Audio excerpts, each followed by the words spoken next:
Hermawan Sumawati selaku moderator, merangkap pembawa acara akan memandu acara pada pagi hari ini. Assalamualaikum warahmatullahi wabarakatuh. Waalaikumsalam warahmatullahi wabarakatuh.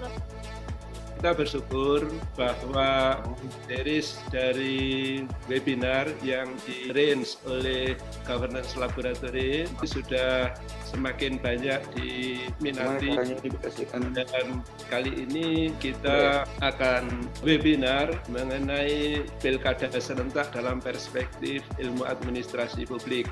Perlu kami sampaikan beberapa hal yang menyangkut pentingnya webinar kali ini. Bahwa dalam public administration, kepemimpinan merupakan hal yang sangat penting, bahwa teori-teori kepemimpinan terkini diantaranya misalnya transformational leadership, kemudian global leadership, banyak dikaji di administrasi publik. Pilkada merupakan salah satu substansi bagaimana partisipatory demokrasi ataupun representatif demokrasi untuk memilih pemimpin nasional. Karena itulah kita diskusikan pada hari ini. Saya mempelajari beberapa pertanyaan kunci dari Pak Andi Alfian Nararangin PhD, di antaranya sudah siapkah kita bergeser dari representatif demokrasi ke partisipatory demokrasi itu. Ini beberapa hal penting, dan yang terakhir bahwa kondisi masyarakat Indonesia adalah multicultural, berarti public administration harus dihadapkan kepada multicultural itu. Di antaranya fenomena yang menarik kalau dalam konteks pemerintahan daerah, ada asymmetric decentralization, tentu karakteristik kepala daerah pun bisa berbeda-beda sesuai dengan local choice dan local voice untuk masyarakat setempat. Sekali lagi, seluruh narasumber, terima kasih atas kesempatan untuk bergabung dengan kami, dan dengan mengucapkan Bismillahirrahmanirrahim, webinar tentang pemilihan kepala daerah secara serentak dalam perspektif ilmu administrasi publik di bawah Governance Laboratory dan Politik Tata Pemerintahan Fakultas Ilmu Administrasi, kita mulai. Assalamualaikum warahmatullahi wabarakatuh.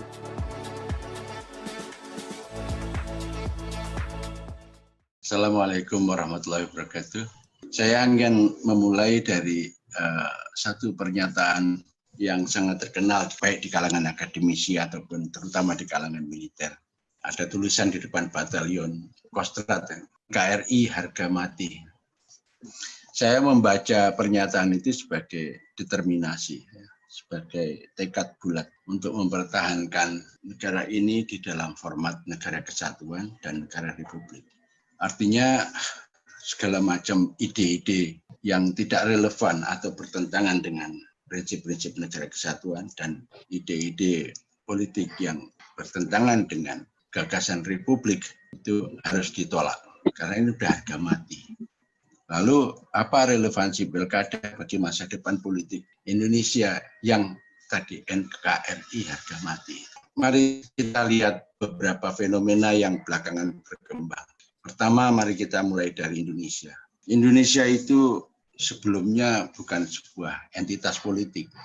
Kata Indonesia pun baru mulai terbentuk sejak awal abad 20 dalam bentuk gerakan moral Budi Utomo 1908.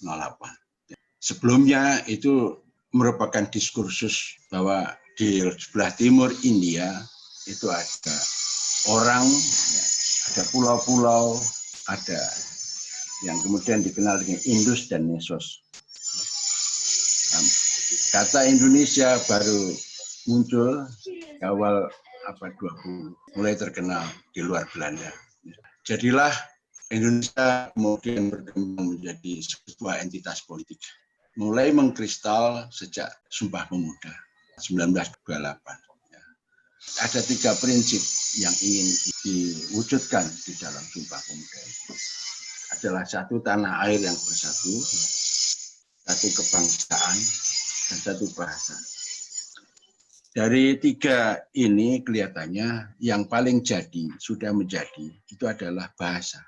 Orang Indonesia tidak perlu khawatir mau pergi kemana saja di seluruh wilayah Indonesia, karena dia akan bertemu dengan orang yang bisa berbahasa Indonesia dengan baik. Tetapi tentang dua hal lainnya, tanah air dan kebangsaan, ini mungkin masih proses menjadi, belum jadi. Kita masih punya banyak masalah tentang perbatasan. Bahkan belakangan itu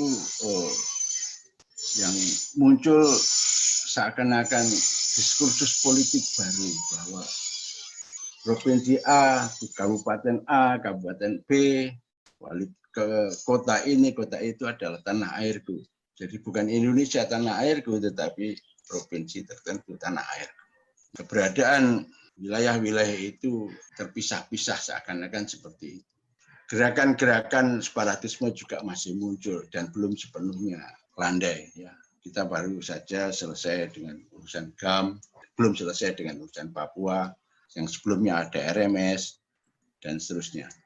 Itu yang pertama. Indonesia yang masih muda ini masih rawan. Nah, ini saya ingatkan dulu, karena banyak negara lain yang sudah mapan, sudah kokoh, kuat, mengerikan, itu juga bisa berantakan. Uni Soviet berantakan bukan karena musuh dari luar, tetapi karena niat baik dari dalam. Glasnost dan Perestroika. Yugoslavia, Cekoslovakia, dan sebelum itu ada negara yang jauh lebih besar skalanya, namanya Prusia. Sekarang sudah hilang dari peta. Nah, ada juga oleh karenanya memprediksi bahwa Indonesia juga akan menjadi negara Madura, negara Sumatera, negara Papua, atau negara yang lebih kecil-kecil. Ya. Kalau kita menginginkan negara yang bersatu, kuat, kita juga harus siap untuk menghadapi masalah-masalah yang kemungkinan bisa memecah belah. Kebangsaan kita juga demikian. Nah, kebangsaan ini sekarang malah sangat lokal. Untuk jadi kepala daerah, untuk menjadi anggota DPRD, itu ada identitas. Kamu orang mana? Zaman Pak Harto ada pemaksaan supaya kepala daerah bukan dari putra daerah. Tapi sekarang hampir tidak mungkin gubernur Papua berasal dari orang Jawa atau gubernur Aceh dari orang Jawa dan sebaliknya. Ya. Bahkan yang lebih kecil pada tingkat kabupaten kota.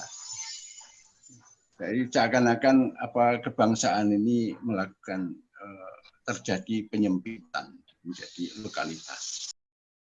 Sesuai dengan determinasi kita, pemilu nasional harus dilaksanakan secara terawat.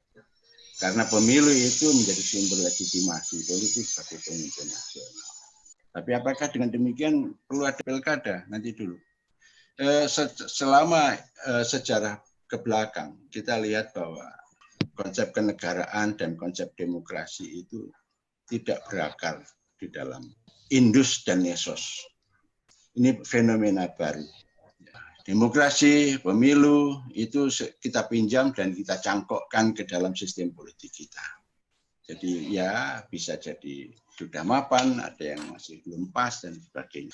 Yang kita tahu bahwa sejarah pemilu kita mulai dari 55 sampai yang terakhir, pemilu itu seperti perang, show of force, bukan sebagai upaya untuk mencari simpati agar mendapatkan legitimasi, tetapi show of force, unjuk kekuatan.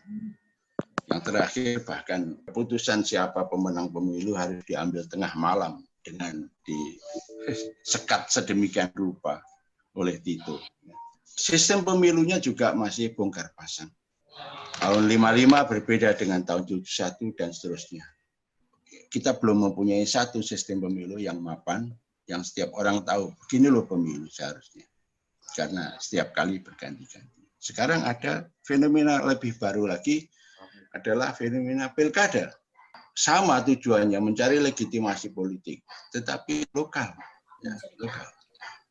Apakah itu sinkron, apakah itu membantu terwujudnya negara kesatuan tadi, di dalam yang masih mencari format, ataukah bagaimana?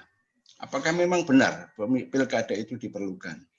Jadi dalam praktik yang kita tahu selama ini bahwa pilkada itu luar biasa, ya, pemborosan, pembodohan, manipulasi politik yang luar biasa sehingga tidak membantu terwujudnya rumah besar NKRI. pemilu ini terus-menerus berkembang menjadi ajang perang. Yang kedua, menurut hemat saya, pilkada itu harus diubah. Pilkada itu membahayakan keberlanjutan NKRI di masa sekarang dan masa depan. Saya kira itu. Cukup dengan appointment dan cukup dengan selection, bukan election. Semua lembaga-lembaga DPRD, pemerintahan daerah itu di dalam konsep negara kesatuan adalah bagian dari eksekutif. Jadi tidak yang menjadi bagian dari legislatif itu hanya di Jakarta. DPRD itu ya DPR ya dari Jakarta saja. Kalau DPR ada di daerah sama fungsinya seperti DPR di Jakarta, yaitu maaf kata itu bertentangan dengan ide negara kesatuan. Kalau kita sepakat bahwa NKRI harga mati, maka ubah fungsi DPRD juga dari fungsinya sebagai lembaga perwakilan politik menjadi lembaga kepenasihatan eksekutif. Seperti sejarahnya dulu DPRD juga dari KND, Komite Nasional Daerah, yang fungsinya adalah memberikan nasihat kepada bupati, kepada wali kota, kepada kepala daerah lah. Baiknya begini. Maka isinya adalah para negarawan yang sudah selesai dengan dirinya sendiri. Karena dia memberi nasihat. Tidak orang-orang yang masih mencari pekerjaan atau mencari kesempatan-kesempatan. Apalagi mencari jabatan-jabatan. Seperti yang sekarang terjadi. Saya kira itu yang bisa saya sampaikan. Nanti kita kembangkan di dalam diskusi.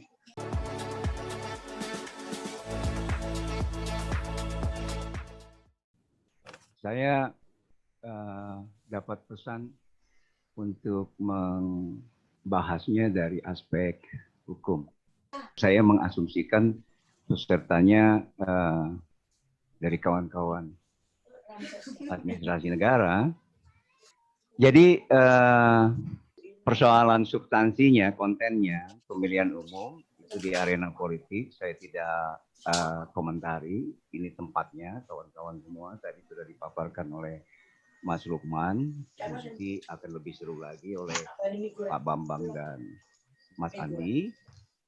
Lalu saya mengajak masuk ke cara pemikiran hukum. Jadi bukan menyampaikan aspek hukum pemilu.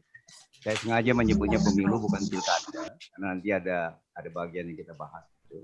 Tapi mengajak peserta untuk kalau kawan-kawan dari administrasi publik, administrasi negara, melihat fenomena pemilu itu sebagai sarjana hukum tata negara. Kita sama-sama punya kan, administrasi negara juga, kita juga punya HAN, hukum administrasi negara. Oke, dia masuk ke ranah hukum pada saat proses politik ini untuk penyelenggaraan pemilu dituangkan menjadi kegiatan, ketentuan-ketentuan yang mengikat para pihak. Dia dikatakan mengikat karena akan disertai dengan sanksi, ancaman hukuman atas pelanggarannya. Nah, kalau kesepakatan politik itu dituangkan menjadi ketentuan yang mengikat dan disertai sanksi, dia masuk ke ranah hukum. Jadi begitu pendahuluannya. Lalu dalam konteks hukum di Indonesia, nasional dan tertulis, kita ada written dan unwritten karena ada hukum adat di sana. Kita mulai dengan Undang-Undang Dasar dan Undang-Undang sebagai produk lembaga legislatif. Lalu itu dijabarkan lebih lanjut dalam konteks peraturan pelaksanaan. Kawan-kawan di politik mungkin menyebutnya kebijakan, itu di wilayah eksekutif.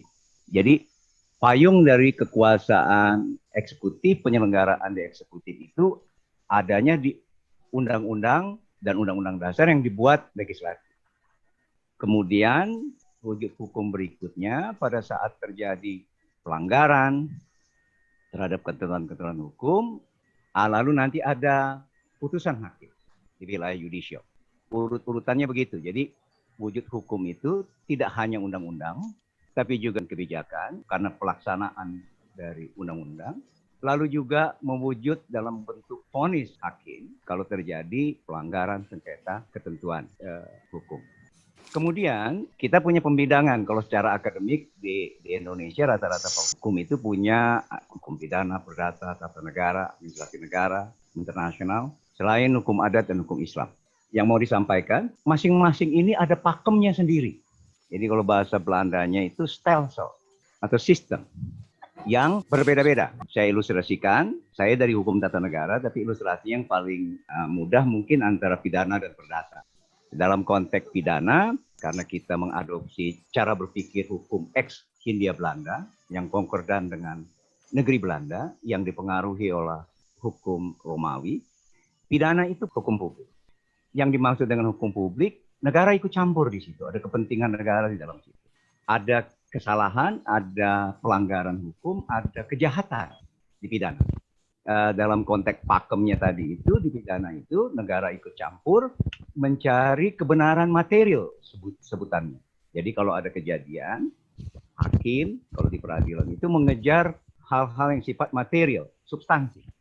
Sementara di perdata itu urusan warga, itu masuk di dalam kategorinya hukum privat, hukum keluarga, harta benda, waris, itu kepentingannya warga. Negara nggak ikut campur di situ. Mau dagang, jual beli segala macam, mau waris, menghibah segala macam. Kalau ada kecurangan, kejahatan dalam situ, itu masuk lagi ke pidana. Dua itu ada pakem yang berbeda. Nah, untuk yang perdata itu kalau umpamanya ada sengketa di peradilan, hakim itu mengejar bukti formilnya saja. Berbeda dengan pidana yang tadi material, mengejar apakah unsur kejahatannya ada di dalam itu. Nah, sementara yang di perdata, kalau semuanya transaksinya ada, tertulis, sudah ada di sana, sudah. Itu yang dipakai.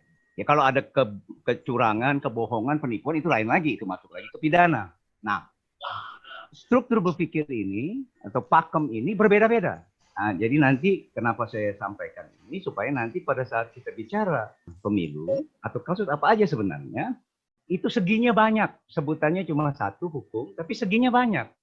Kejahatan pemilunya masuk pidana, tapi nanti ada kerugian materialnya bisa perdata, nanti ada persoalan perizinan segala macam, kelengkapan bisa administrasi, banyak hal. Itu untuk nanti pengantar kepada komplikasi yang kemungkinan terjadi pada saat kita bicara aspek hukum. Kalau dalam praktek, kalau nanti ujungnya itu sampai ke peradilan, itu kita punya dua kekuasaan kehakiman, yang satu puncaknya Mahkamah Agung, yang satu puncaknya Mahkamah Konstitusi. Dia punya lingkungan-lingkungan, ada peradilan umum, ada peradilan agama, ada peradilan militer, ada peradilan tata usaha negara. Kemudian dalam lingkungan peradilan ini ada lagi dia pengadilan-pengadilan khusus. Dalam lingkungan peradilan umum ada pengadilan anak, niaga, segala macam. Ya. Dalam peradilan agama ada mahkamah syariah. Dalam lingkungan PTUN ada pengadilan pajak. Ini sebagai ilustrasi. Saya teruskan. Yang puncaknya di Mahkamah Konstitusi, kewenangannya menguji undang-undang terhadap undang-undang dasar, memutuskan sengketa kewenangan lembaga negara, memutuskan pembubaran partai politik. Ini nanti ada kaitan dengan pemilu. Tapi ini perbubaran partai politiknya. Lalu saya merahkan itu memutus perselisihan tentang hasil pemilihan umum. Nah ini yang berkaitan dengan pemilu. Lalu memberi keputusan kalau DPR menganggap presiden atau wakil presiden melanggar ketentuan konstitusi. Itu tadi saya sebutkan bahwa masing-masing itu punya pakemnya sendiri. Kita udah dua tadi, ada pembidangan, ya kan? Ada. Lalu kita masuk ke forensiknya. Kalau orang bukan hukum bicara, isinya itu biasanya curhat. Macam-macam dia cerita. Lalu kita sebagai orang hukum membuat catatan kategorisasi. Yang dibicarakan itu subjek hukumnya apa sih? Itu subjek hukum itu yang memegang hak dan kewajiban. Disebut orang kalau dalam bahasa Belandanya persoon. Nah, orang itu bisa orang manusia biologis, bisa orang konstruksi hukum seperti badan usaha. Kan dia bisa punya hak dan kewajiban, itu subjeknya. Lalu objeknya apa? Kalau ada masalah kan apa? Warisan, benda, SK, jabatan, segala macam yang diperselisihkan, itu kita cek. Lalu perbuatan atau tindakan hukumnya apa? Begitu masuk dewasa, yang bersangkutan sudah punya hak ikut pemilu, misalnya seperti itu.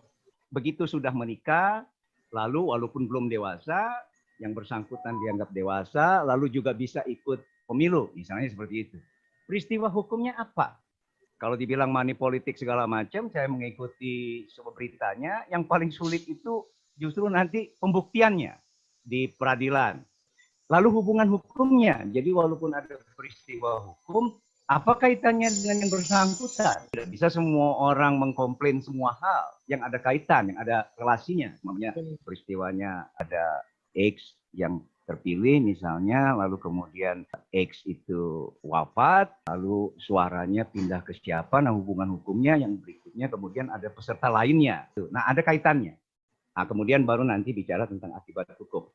Akibat hukum itu nanti ada kaitan juga dengan pakem di atas itu. Kalau itu persoalan pidana, akibat hukumnya itu bisa sanksi pidana.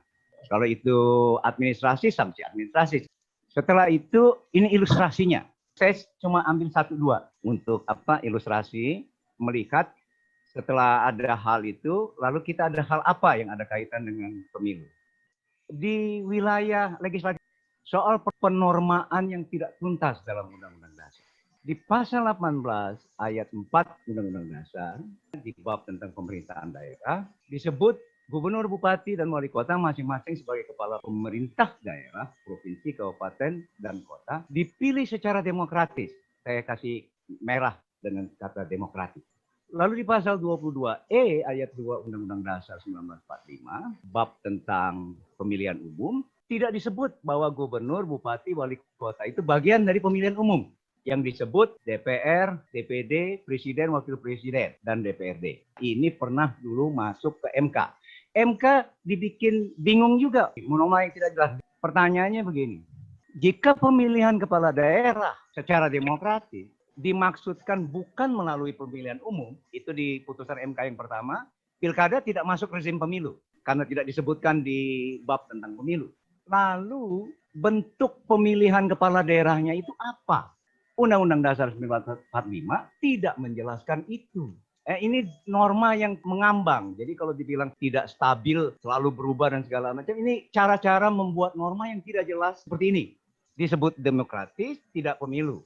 Sementara yang nomor 2, sebaliknya. Kalau frasa pemilihan demokratis itu di pasal 18 bertujuan menyangkal makna kedemokratisan pemilihan umum, wah ini bertentangan dengan pengetahuan umum seluruh dunia bahwa pemilihan itu ciri utama demokrasi. MK yang kedua memilih yang itu, memasukkan kembali pilkada dalam rezim pemilihan umum. Apalagi dalam prakteknya tidak ada lembaga pilkada sendiri di luar KPU, yang menyelenggarakan juga KPU, kan gitu Bawaslu, ya kan? Dan kemudian setelah berjalan pilkada, yang dipilih kan legitimate juga dalam tanda kutip ya, walaupun Mas Lukman tadi menganggap legitimasi itu ada permasalahannya. Sehingga keputusan MK berdua walaupun final dan binding, ternyata bisa bergeser juga dia dengan inian yang lain. Penyebabnya norma di dalam Undang-Undang Dasar yang tidak tuntas. Saya kasih catatan ini nanti mungkin Bung Andi nih narasumber yang terlibat ya. Secara wacana beliau paham karena PhD-nya General Election ya. Secara praktik beliau terlibat pada saat terjadi reformasi, mungkin bisa menjelaskan. Saya menduga dari frasa itu dari luar, kayaknya ada perdebatan dari situ. Pada saat mau memutuskan pemilihan kepala daerah itu. Ada keraguan-raguan sehingga tidak memasukkannya ke pemilihan umum, tetapi itu apa, wujudnya tidak tuntas. Sehingga akhirnya normanya jadi begini. Kemudian juga ada kekurangan bahwa di pasal 18 itu tidak menyebutkan status wakil gubernur, wakil bupati, wakil wali kota, padahal itu satu paket. Itu kekeliruan yang pertama. Di wilayah eksekutif itu ada pernah KPU memutuskan melarang terpidana korupsi. Padahal di Undang-Undang nomor 10 2016 tentang pilkada tidak ada itu. Nah ini melanggar hierarki. Semangatnya silakan saja, ya kan. Tetapi KPU dalam penyelenggaraan itu melangkahi prinsip hierarki. Dia tidak boleh menambah-nambah norma di jalan, karena norma itu cantolan paling atas, organiknya di undang-undang. Jangan ngarang di bawah undang-undang, kan seperti begitu. Undang-undang ininya dengan undang-undang dasar. Yang terakhir, yang paling ramai terakhir ya adalah kasus di judicial, Evi Novira Ginting. Oleh PT UN dimenangkan gugatannya, dikabulkan sehingga membatalkan pemberhentian oleh presiden, padahal pemerintahan presiden menjalankan putusan Dewan Kehormatan Penyelenggara Pemilu DKPP yang memecat Epi Novida. Saya memberi pengantar ini kepada kawan-kawan untuk melihat masuk ke hukum, lalu masalah di dalamnya itu bisa komplikasi. Terima kasih Bu Ike.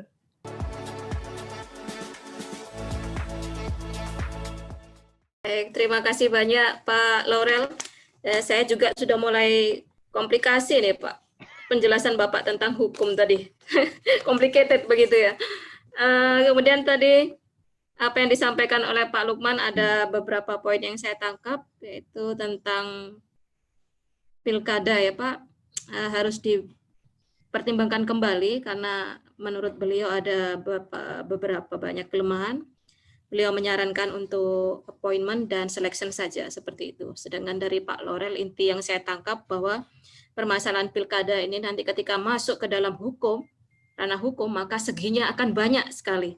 Namanya sama hukum, tetapi seginya yang bermacam-macam. Baik, ada 3 pertanyaan yang sudah masuk ke kami. Yang pertama dari Bapak Nurwendo. Nah, ini disampaikan minta pendapat kepada semua panelis, yaitu Pak Lukman Hakim dan Pak Laurel. Ini berkaitan dengan dinasti politik, Pak. Secara hukum, tidak ada aturan yang melarang bahwa ketika bapaknya sudah naik, kemudian periode selesai, istrinya naik juga tidak masalah. Senyampang dia masih memenuhi peraturan begitu. Kemudian setelah itu ada saudaranya lagi. Nah, menurut Bapak berdua ini bagaimana? Dilihat dari sisi kepatutan, meskipun secara aturan normatif kan tidak dilarang. Untuk pertanyaan yang kedua dari Ibu Elisa. Lebih baik mana menurut Bapak berdua, apakah kepala daerah dipilih oleh rakyat atau dipilih oleh DPRD begitu? Yang terakhir ditujukan terkhusus untuk Pak Lukman. Ini berkaitan dengan SWOT yang Bapak lakukan tadi. Mengingat sistem sentralisasi tidak begitu relevan dalam konteks negara demokrasi dan membuat pengembangan suatu daerah tidak maksimal di era reformasi, mengapa dalam pilkada yang notabene otonomi daerahnya itu lebih maksimal justru malah terjadi kemiskinan dan kebodohan juga? Padahal justru pada Undang-Undang Nomor 23 Tahun 2014 dan PP Nomor 2 Tahun 2018 tentang standar pelayanan minimal itu sifatnya memaksa atau koersif, merupakan pengejawantahan otonomi daerah untuk memaksimalkan kemampuannya, terutama dalam hal pelayanan dasar seperti pendidikan. Begitu. Ini pertanyaan dari Pak Febri Herdiansah. Monggo dari Pak Lukman atau Pak Laurel. Mengenai dinasti, political dynasty itu fakta. Ya. Jadi tadi ternyata pemilu, terutama pilkada, itu menghasilkan dominasi partai, fraksi, individu. Ya. Jadi termasuk di dalamnya tentu adalah dinasti politik tadi. Yang itu bertentangan dengan kata demokrasi, NKRI. NKRI menafikan, menolak ide-ide itu. Kalau ada realitas seperti itu bertentangan dengan kata demokrasi. Jadi inilah realitas yang harus diperbaiki. Sebetulnya memang itu bukan wilayah hukum, tapi secara etik masyarakat perlu didewasakan secara politik sehingga mereka menghindarkan diri dari terbentuknya dinasti atau pemusatan kekuasaan di tangan partai, golongan, atau individu. Itu jawaban saya terhadap dinasti politik. Yang kedua, apakah kepala daerah sebaiknya dipilih oleh rakyat atau dipilih oleh DPRD? Ya. Begini, kepala daerah dan semua perangkat kepemerintahan daerah di dalam negara kesatuan itu adalah organ pemerintah pusat negara kesatuan. Jadi dia organ eksekutif Dia bukan organ legislatif seperti halnya yang ada di Jakarta, misalnya DPR. Jadi karena itu pemilu untuk daerah atau pilkada itu menjadi tidak relevan. Karena otoritas yang diperlukan untuk melakukan manajemen daerah itu bersumber dari pusat. Otoritas pendelegasian kewenangan dari pusat. Tidak diperlukan legitimasi. Pandai-pandailah orang yang di pusat atau pejabat-pejabat yang di atasnya untuk memilih siapa yang akan menjadi orang di bawahnya. Kalau ada kesalahan atau ada penyimpangan di tingkat daerah, oleh karenanya yang salah bukan lagi daerah atau pemimpin yang ada di daerah, melainkan pemimpin yang di atasnya atau pemimpin pusat. Tidak ada anak buah salah, yang ada adalah komandan yang salah. Itu memang logika negara kesatuan seperti itu. Kalau misalnya yang seperti sekarang dilembagakan, DPRD mempunyai fungsi yang sama dengan DPR di Jakarta atau keterwakilan politik, itu maaf ya untuk mengatakan ini negara federal atau kita mengarah ke Cina paling tidak seperti itu. Tidak boleh itu. Nah, jadi tidak akan lagi ada kasus-kasus penjagalan kebijakan di tingkat daerah. Dulu pernah karena para juragan politik, partai politik ini berseberangan, ya, terutama di era SBY. SBY marah-marah di Lamongan karena upaya dia untuk mencarikan uang untuk PNPM disabot oleh bupati di daerah yang katanya atau pencitraan. Kenapa bisa terjadi seperti itu? Karena kepala daerah berbeda visi dengan pemimpin nasionalnya. Ini tidak boleh terjadi. Pada era Pak Harto, Presiden Pak Harto itu tidak pernah terjadi dan tidak akan bisa terjadi. Tetapi memang Pak Harto melakukan modifikasi supaya ada kebijakan yang lebih baik dari berkembang dari satu waktu ke waktu, tidak mengalami stagnasi. Yang ketiga, ya pertanyaan ketiga, mengapa terjadi kemiskinan dan kebodohan di dalam proses-proses pilkada? Ya, itulah salah satu side effect dari pilkada. Suara orang dikomodifikasikan itu jelas kebodohan, bahkan itu pelanggaran sebetulnya, kriminal. Tapi itulah yang terjadi. Money politics memobilisasi mereka, tidak membuat mereka partisipasi, tetapi termobilisasi. Akhirnya mereka terkungkung di dalam kebodohan dan kemiskinan. Bahkan sekarang luar biasa pilkada itu pemborosan yang luar biasa karena masyarakat juga mulai cerdas sekarang. Siapa yang mau suara saya, ya bayarlah. Ada saudara saya yang mencalonkan diri menjadi kepala daerah, ternyata dari daerah-daerah sudah ada surat. Kampung saya butuh ini, kampung saya butuh itu. Kalau mau suara dari kampung saya, ya bayar. Itu luar biasa. Jadi deviasi dari yang seharusnya terjadi. Itu karena akarnya adalah pelembagaan pilkada yang secara hukum tadi disebutkan oleh Pak Laurel telah mengalami ada gantungan yang kurang kuat atau salah. Saya kira itu jawaban dari saya. Terima kasih. Saya cuma mau memberi catatan saja kepada sedikit pendapat Mas Lukman tentang undang-undang dan perda, ya, buatan DPR dan DPRD. Kalau kita orang hukum, karena legislative drafting juga spesialisasi saya, itu tidak duplikasi, itu hierarki. Jadi yang di bawah itu tidak mengambil alih yang atas. Perda itu tidak mengambil alih yang atas, tapi mengatur lebih lanjut teritorinya. Jadi kegiatan yang mengarah pada pendapat saya tentang yang itu dalam konteks hukum itu begitu, Pak Lukman. Cuma catatan aja. Nah, untuk penanya yang pertama, soal dinasti politik sudah diberitahukan juga oleh yang bersangkutan bahwa itu bukan ranah hukum karena tidak ada larangannya. Jadi kalau kita di Fakultas Hukum itu, pranata hukum itu, sistem hukum itu yang paling atas. Yang paling atas setelah dia mengkristalisasi setelah proses politik. Ya, sistem politik itu substansinya lalu diejawantakan, diwujudkan menjadi ketentuan hukum. Nah, lalu sistem politik itu tengah. Dari mana dia? Itu dari sistem sosial.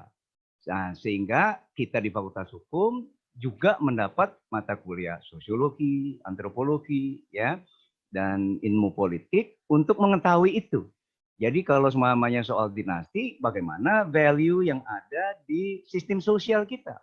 Selama sistem sosial kita masih kental feodalismenya, ya begitu itu, kan gitu. Ya, karena sistem politik kemudian prosesnya kan mengambil dari ini. Tapi penjabaran lebih lanjut itu bukan bagian saya. Saya cuma memberitahukan bahwa kalau rekayasa terhadap dinasti politik itu, kalau kami mendapat order hukum gitu, kami akan bilang bahwa itu urusan kawan-kawan di front line, di akar rumput untuk mengubah nilai-nilai sosial budaya masyarakat dari feodal sistem sosialnya, sehingga nanti proses politiknya itu mengejawantakan sistem sosial yang apalah namanya, egaliter kah, ya, atau demokratis, ya, seperti begitu. Lalu baru menjadi pranata hukum nanti.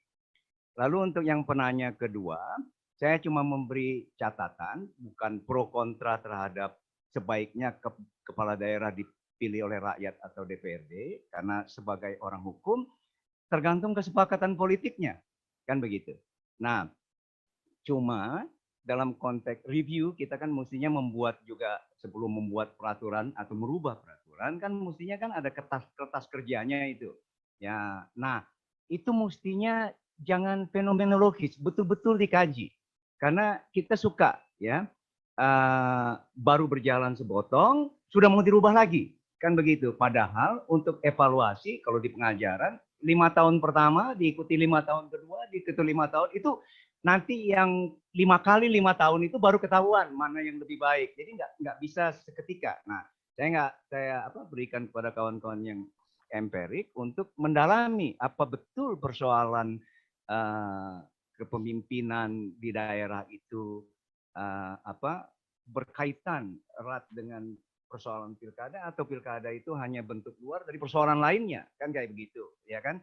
Ada modal yang masuk, ada kaki tangan yang dibutuhkan, lalu ada kayak gitulah.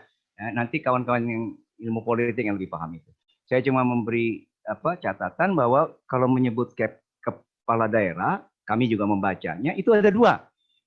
Yang dimaksud gubernur provinsi atau bupati wali kota. Karena ada pemikiran, nanti Bung Andi pasti tahu karena ada timnya dulu di otonomi daerah itu ya. Yang ditarik ke nasional, untuk kemudian menjadi pejabat antara dari pusat ke daerah, ada yang menunjuk gubernur itu maksudnya. Sementara bupati wali kota di daerah teritori yang lebih spesifik, lebih kecil, nggak mungkin terjadi pemberontakan di situ, dibiarkan memilih dalam konteks itu. Jadi dibedakan kepala daerah yang mana ini, karena 2 itu mempunyai kualifikasi yang berbeda.